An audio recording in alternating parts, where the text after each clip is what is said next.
Hello friends, welcome to Olive Board. My name is Lakshmi and I am here to discuss the most important topics for your ESI examination for this NABARD Phase 2. So Phase 2, you all know dates are out. 19th of November you will be having your Phase 2 examinations.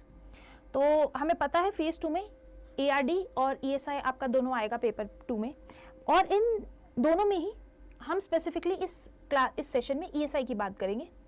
अगर मैं ESI की बात करूं, ESI में सबसे important तो current है.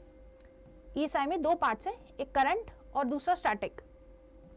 अगर मैं करंट की बात करूं तो डेफिनेटली पेपर में करंट का जो वेटेज है वो एनी डे स्टैटिक से बहुत ज़्यादा रहेगा, बट बिना स्टैटिक किए आप फेज 2 क्वालिफाई नहीं कर पाओगे. You will not be able to qualify if you are not through with your static. पर अगर आप सिलेबस देखो तो इतना वास्ट है, और लास्ट के कुछ ऑड 17-18 डेज में you will not be able to cover all this syllabus. And thanks to the festive season, there can be a little disruption no matter how much you want to sit back and study. But this is the full syllabus, full-fledged syllabus, a very long syllabus I would suggest. But क्या आपको सब कुछ करना है? नहीं. That is what I am here to help. These are some of the static topics which I have picked from the whole syllabus, जिससे पहले questions आए हैं वरना आने के chances है. Let us have a look कि पहले क्वेश्चंस की कौन से पहले वो 10 टॉपिक्स है जो मैंने लिस्ट किए हैं यहाँ पे. One is your nature of Indian economy, पहला ही टॉपिक है. क्वेश्चन यहाँ से आ सकता है. पिछली बार एक objective question primary secondary tertiary activity से यहाँ से था ऑब्जेक्टिव क्वेश्चन. इन्फ्लेशन से CPI WPI क्वेश्चन इस बार भी आया था आपके ऑब्जेक्टिव में, दोबारा इट कैन कम. इन्फ्लेशन से तो आपको एक स्टैटिक क्वेश्चन भी मतलब आया हुआ है ना, अभी फेज 1 में भी आया था, दोबारा आ सकता है. Be prepared for this. Poverty and unemployment question यहाँ से आते हैं. किस तरह के क्वेश्चन आ सकते हैं? पॉवर्टी से डायरेक्ट पूछ सकता है, कोई भी 3 स्कीम्स बता दो पॉवर्टी से रिलेटेड, या फिर पॉवर्टी कैसे. देखो अब 3 स्कीम पूछे हैं, सीधा स्कीम थोड़ी लिखने लग जाओगे, कोई इंट्रोडक्शन भी तो दोगे, तो पॉवर्टी की डेफिनेशन लिखोगे ना, तो वहां पे ये आपको काफी हेल्प करेगा. अनएम्प्लॉयमेंट PLFS का डेटा सीधा थोड़ी लिखोगे तो सही. PLFS क्या, कौन है PLFS, labour force participation rate क्या है, कुछ भी नहीं लिखोगे कैसे चलेगा. हो सकता है वर्कर पॉपुलेशन की डेफिनेशन पूछ ले, हो सकता है अनएम्प्लॉयमेंट रेट की डेफिनेशन पूछ ले. क्या होता है अनएम्प्लॉयमेंट रेट जब हम कैलकुलेट करते हैं तो डिनोमिनेटर में क्या होता है पता होना चाहिए. तो ये टॉपिक एक ऐसा है जो आपके सब्जेक्टिव और ऑब्जेक्टिव दोनों के लिए इंपॉर्टेंट है. Next thing is economic reforms. Economic reform से क्वेश्चन आ सकता है कि what was India's scenario after economic reforms. 1991 के बाद क्या क्या हुआ, there can be an question on this. या फिर 2008 के ग्लोबल फाइनेंशियल क्राइसिस के बाद व्हाट वाज इंडिया स्टैंड्स, इस तरह का क्वेश्चन आ सकता है. RBI में आया भी हुआ है, इट कैन बी रिपीटेड. तो RBI नाबार्ड में जो क्वेश्चन इस तरह के स्टैटिक पोर्शन से आए हैं वो you should practice. Next thing is rural banking and financial institutions. तो rural banking and financial institutions if I want to talk about, this is also important because NABARD का एग्जाम है. नाबार्ड में तो इस तरह के क्वेश्चंस आते ही हैं. नाबार्ड ही तो रूरल डेवलपमेंट से फोकस रखता है, तो यहाँ से क्वेश्चन आ सकता है. अब क्वेश्चन कैसे आ सकता है कि जो माइक्रो फाइनेंस इंस्टीट्यूशंस है, how are they playing a role in leveraging rural, या फिर रूरल क्रेडिट को सोसाइटी तक पहुँचाने में, how are these micro finance institutions helping. There can be a question on this as well. Other than that, international economic institutions question आए हैं. WTO से there was a question, there was a static question on WTO, World Trade Organization. So that question can again be there, but from some other organization, जैसे कि World Bank की जो भी World Bank group में जो भी subsidiaries हैं, you have to remember them. IMF से question आ सकता है. IMF, World Bank और WTO ये तो आपके सिलेबस में डायरेक्टली मेंशन है. तो एटलीस्ट जो इंटरनेशनल इंस्टीट्यूशंस आपके सिलेबस में डायरेक्टली मेंशन है उसमें से this have already been asked in the year 2021. ये दो अभी भी बचे हुए हैं.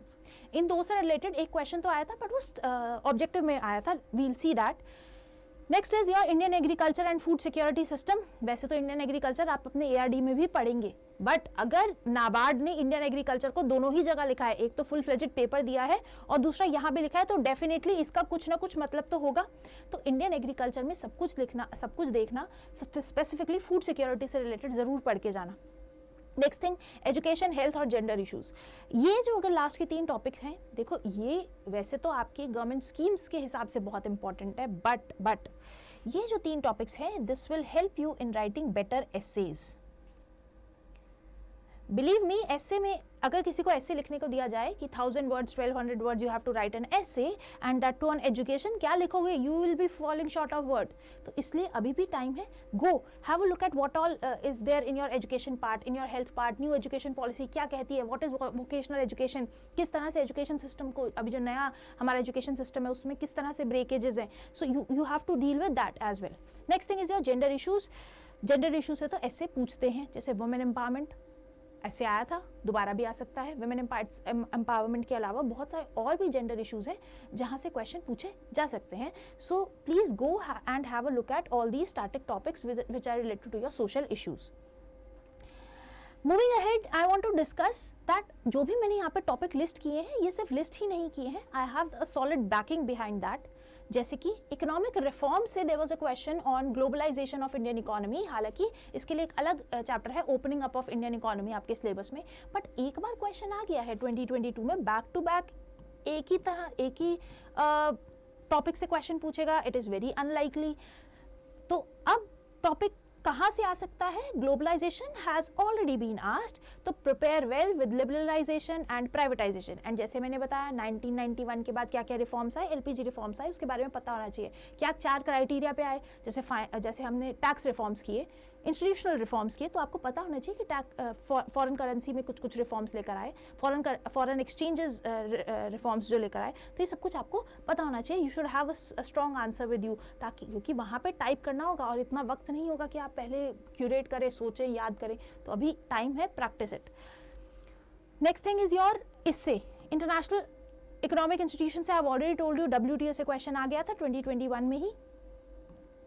और नेक्स्ट 2022 में देयर वाज अ क्वेश्चन कि एलपीजी रिफॉर्म्स जो लेकर आए वो कौन से ऑर्गेनाइजेशन है जिन्होंने सजेस्ट किया था. So therefore this is also important. Next thing is your Indian agriculture and food security. अब अगर मैं इंडियन एग्रीकल्चर और फूड सिक्योरिटी की बात करूँ, तो इससे फूड सिक्योरिटी से आपका पीडीएस सिस्टम के ऊपर already there was a question, public distribution system पे. नाउ बिकॉज पीडीएस से क्वेश्चन आ चुका है, दोबारा से वही क्वेश्चन आएगा, not necessary. But please do read about FCI, food corporation of India. Do read about MSP, minimum support price. Also do go and read about NFSA, national food security act. और ये सारी चीज़ें आपको पता होना चाहिए. Next thing is education, health and gender issues. Why am I saying all these things? I have already told you, ऐसे में काम आएगी. नेक्स्ट थिंग, स्टैटिक की बात कर ली, पर सबसे ज़्यादा पेपर तो करंट से आएगा, तो खाली स्टैटिक पढ़ के भी कोई फ़ायदा नहीं है, पर स्टैटिक छोड़ के तो बिल्कुल ही कुछ नहीं होगा. तो करंट से अब क्या क्या करना है, बहुत बार पहले भी बताया है. Government schemes, reports, PIB. Government schemes कब की करनी है? गवर्नमेंट स्कीम्स आपको करनी है लास्ट 9 मंथ्स की. रिपोर्ट्स कब की करनी है? 6 मंथ्स की. और PIB 4 मंथ्स का. गवर्नमेंट स्कीम्स 9 मंथ्स की इसलिए बोल रही हूँ, government schemes are ultra important. Phase 1 में आपको पता चली गया होगा, फेज 2 में भी भर भर के गवर्नमेंट स्कीम्स आएंगी, थोड़ा सा लेवल ऊपर कर दिया जाएगा. और गवर्नमेंट स्कीम से आपको क्वेश्चंस ऑब्जेक्टिव में ही नहीं, सब्जेक्टिव में भी मिलेंगे. लाइक प्रीवियस ईयर की बात करते हैं, प्रधानमंत्री मत्स्य संपदा योजना, काफ़ी डेप्थ में पूछा था. DNRLM काफ़ी डेप्थ में पूछा था. So these are some of the schemes जो कि पूछी गई हैं. मुझे ऐसा लगता है आगे इस वाले एग्जाम में आपका MG नरेगा से क्वेश्चन आएगा. This is what I feel. हालांकि पिछले 2 साल से लगातार ऑब्जेक्टिव क्वेश्चन आ रहा है MG नरेगा से, पर सब्जेक्टिव नहीं आया है. मुझे ऐसा लगता है सब्जेक्टिव क्वेश्चन आने के उससे अब चांसेस है. सो एनीवेज, ये तो चांस की बात हो गई. रिपोर्ट्स एंड इंडाइसिस की if I have to talk about, then for reports and indices जो बूस्टर सेशन था उसका सेशन नंबर 2 आप चेक करना. PIB न्यूज़ करके नाम है उसका, PIB न्यूज़. वहाँ जाओ. मैंने लास्ट की 6 मंथ्स की जो भी इंपॉर्टेंट रिपोर्ट्स थी वो काफ़ी डेप्थ में कवर की है, उससे ज़्यादा डेप्थ में जाने की ज़रूरत ही नहीं है. Next thing is your PIB news, बहुत अल्ट्रा इंपॉर्टेंट. 4 मंथ्स की करके जाना. वैसे तो हम इसको रिवाइज कर चुके हैं, तो आप एक अक्टूबर मंथ की और रिवाइज कर लेना. That's all. इसके अलावा अगर मैं PIB से बात करूं, क्या सिर्फ ऑब्जेक्टिव के लिए इंपॉर्टेंट है? नहीं.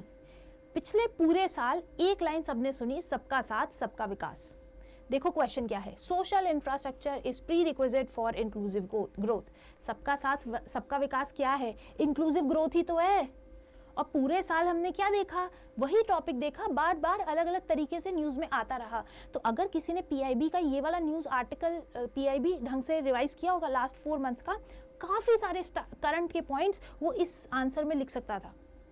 जैसे कि क्या आप सोशल इंफ्रास्ट्रक्चर क्रिएट करने की बात कर रहे हो, आप आयुष्मान भारत का इंफ्रास्ट्रक्चर डेवलप करने की बात कर रहे हो, तो आप वो बात लिख सकते थे। हेल्थ में, एजुकेशन में, you could have written PM Shri schools और ये सब चीज़ें, Eklavya Bharat, Eklavya model residential schools. So you can write all these things in your social infrastructure part.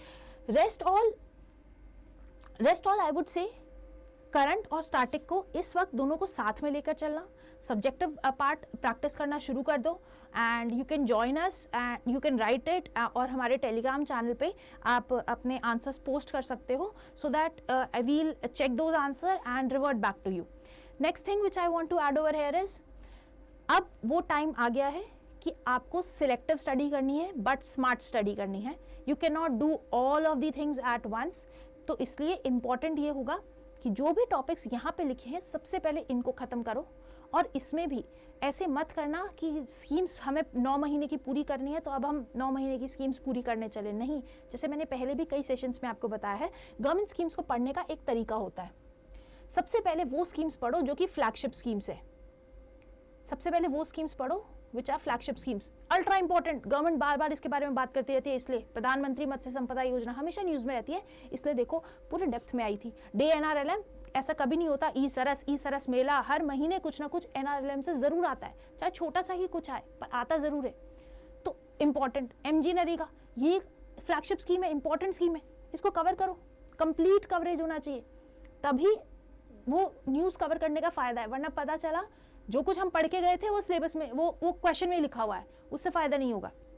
Next thing, flagship की स्कीम के बाद अगर आप इसको रिवाइज कर पाते हो, जस्ट उसके बाद जो लास्ट 9 मंथ्स की जो गवर्नमेंट स्कीम्स होंगी ना, जो बाकी बच जाएंगी, साइंस एंड टेक से कुछ होगी, कुछ आपकी एजुकेशन की जो छोटी मोटी स्कीम्स रहती हैं, आप उसको कवर कर लीजिएगा। और इसके बाद तो मुझे नहीं लगता आपके पास टाइम बचेगा, तो तीसरा ऑप्शन मैं आपको बता ही नहीं रही। तो पहले आप बस ये तो चीज़ें करके जाइए, और all the best for your examinations. और कोई भी आपको हेल्प चाहिए हो, you can contact to us via Olive Wood channel. Thank you and have a nice day.